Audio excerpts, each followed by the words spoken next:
ekivulu ekyo era kyali kinnumya ennyo okubeera nga mpulidde nti ekivulu kye bakikoze eki bakigaanye. Awo nange nandibadde omu ku balwana bantu badde bagenda tandika ate nennyaamu ffe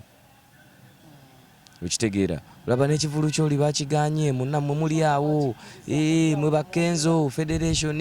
era mutulwaniza era ffe twabadde tufuuyirira akagwaga naye omusajja ekivulu bakireke kubanga bagenda bba batusse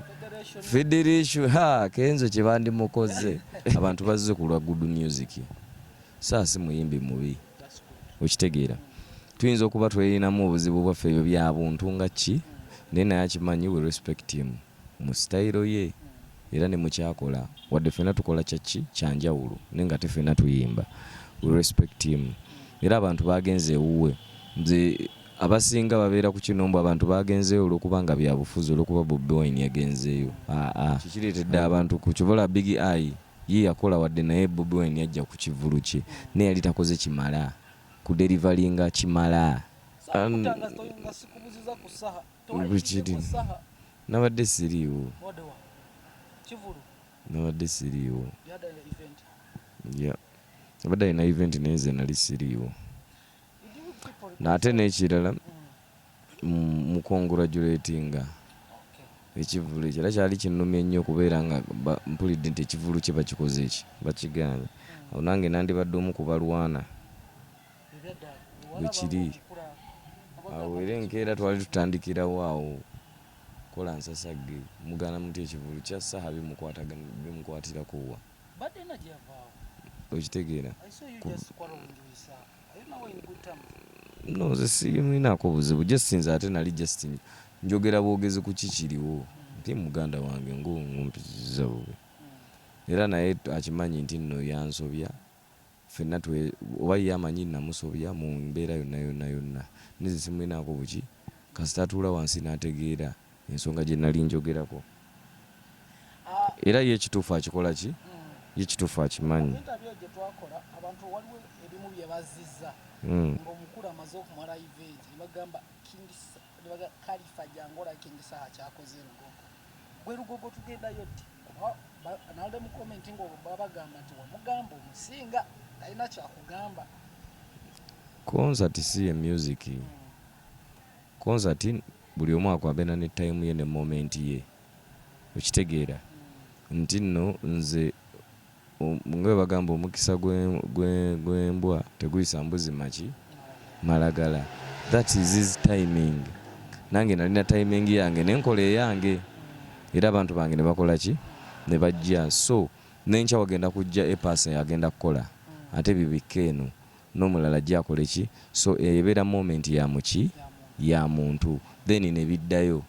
ku music tikati byando nti bya ndungu endongo tudda mu ndungu tudde mu ndungu sagala kwogera ate simanyanga kubanga olaba n'abazungu bwe baba boogera tebakulembeze ebyo nti ate nnakoze eki simanya naguze emmotoka simanya nakoze eki tugenda kuba bukubi ki ndungu concert ogikoze nange njikoze kati era kiddako kuddayo buto kati kubanga music yalinga Premier League tino mukuba omwaka buli omu n'anoonya ono n'akuba hito leero n'akulemberamu Christmas bweggwako omwaka ne gutandika buto ne muddayo buto buli omu n'awenja buto bye wakola luli byonna biba tebikyagasa oba last year wakuba okitegeera kati liigi ebezzeemu buki kati liigi ezzeemu buki buto katunagenda ogenda mu December awo tugenda ojjajingira nti omusajja amaanyi akyalina pesa akyaliko tukyamuwulira nyimba ziteeba amaze banga mu industry with big hits Khalifa amanyiga King Saha galiwa bohora bantu singa sono aba abantu tebandize ekizibu kyange sagala nnyo ku discussing abantu okitegeera naye abantu bazze ku lwa good music saasi muyimbi mubi okitegeera tuyinza okuba tweyinamu obuzibu bwaffe ebyo bya buntu nga ki naye naye akimanyi we respect him mu style ye era ne mukyakola wadde ffenna tukola kyaki kyanjawulo naye nga teffenna tuyimba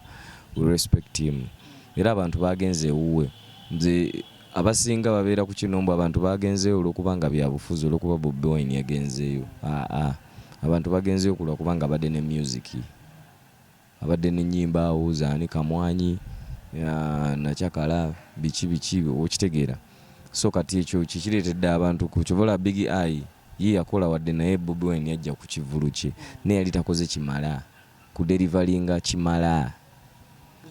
Oba okitegeera nti ne bwobeera nga oli mwana mugagga bagenda kuwagira tebakuteeka mulenge wali nga tewakola training muganda wange tolina kyakukola kuba bakuleka time for your show gwalina okuwetaasa okuva mu miguwa ya. So I congratulate him. Kyabadde kirungi nnyo kubanga singa badde bamuganye bandigambe ate kakati mmwe ate gavumenti ebiganye ate biki naye kati ekyo kitegeeza nti no yes mu gavumenti embi osobola okubeera omuvubuka n'okoleramu mu mbeera yonna ekola ki eriwo okitegeera n'ofunawo akakatono kokola ki koba ofunye dani ogamba nti ate tukola kula kubanga paka oli gayiwaana avaako. Sobola nze omu ku babadde bagenda okukeera okwekalakaasa oba okitegeera because nze nga abaddeko mu politics abali victim wa politics okitegeera omuyimbi nkimanyi gye kibadde kigenda olaga bantu badde bagenda tandika ate nenyamuffe okitegeera olaba n'ekivulu kyoli bakiganye munammwe muli awo mwe bakenzo federation era mutulwaniza era kale era ffe twabadde tufuuyirira akagwaga naye omusajja ekivulu bakireke kubanga bagenda bba batusse oba okitegeera federation kenzo kye bandimukoze okitegeera naye kyabaddewo ekiro nekiba nti things happen nekikola nekivaamu kati kyova olaba kyawedde okitegeera simanyi naye mu mbeera yonna gwe nga woolaba kiba kubeera nti nno bamuganye okuyimba muganda wange bandibadde bakulyetinza another Bobi Wine nze nkubuulira kubaka kiba wa King Sam mu mbeera ngeno nga gwe Khalifa yafunako obutakkaanya ne King Sam ate ne butambula viral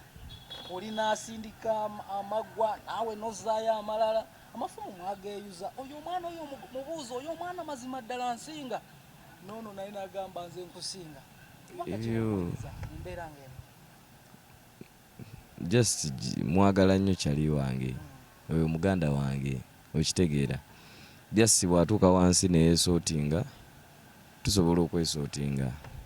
okitegeera wabanga yeesootinze naye era waba teyeesootinze it doesn't make sense okitegeera nti oba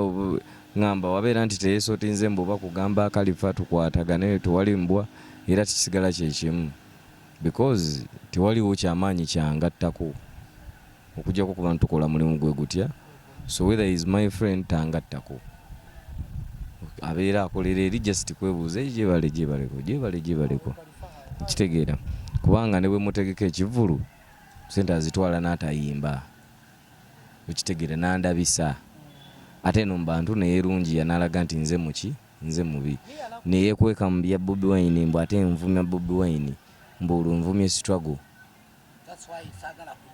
kyovulaba okitegeera naye ng'ate yansobeza nga ki nga ye ng'omuntu nga tuddiiringa okitegeera so kati ebyo byebintu byonna ebyo negwe gonkosa gwe nga gwe ng'omuntu ate we mbagamba ate n'oteekayo ekifaananyi kya Bobi Wine okitegeera bingi nnyo mbadde ngendayo mu bbaala ze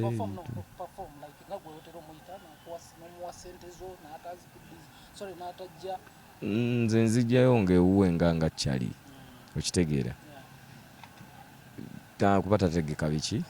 bivulu naye nga nti wabanjagalidde tukola ki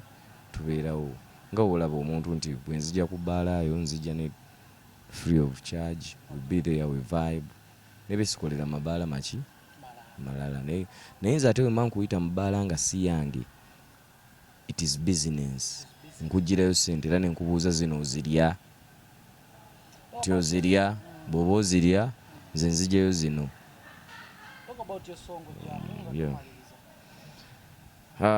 akayimba kange jangu SPK yakakoze video audio wa Kabinyo guno omwaka nga omanye genda bandongo tetugenda buzibu na bantu ndongo yokka era bafaani akayimba kako nkabaweereza bakayita jangu kayimba ka Kabinyo yeah.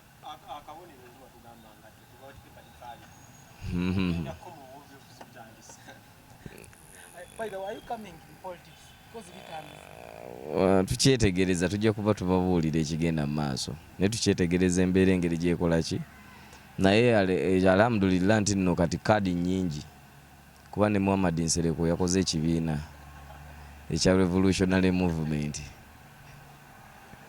so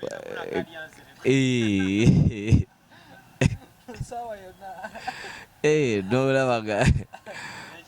ekikulu bya kaadi. Why don't you leave politics? Because the politics last time we focused on era namuvaako politics kyebala guno omwaka agenda ba muwagizi pulezidenti oyo munoonya mukubireko akasimu twogeremu ng'abantu twogeremu ng'abantu basaleyo bagitwalamu omuntu omulala yange biwanvu byali bya sente nyingi mu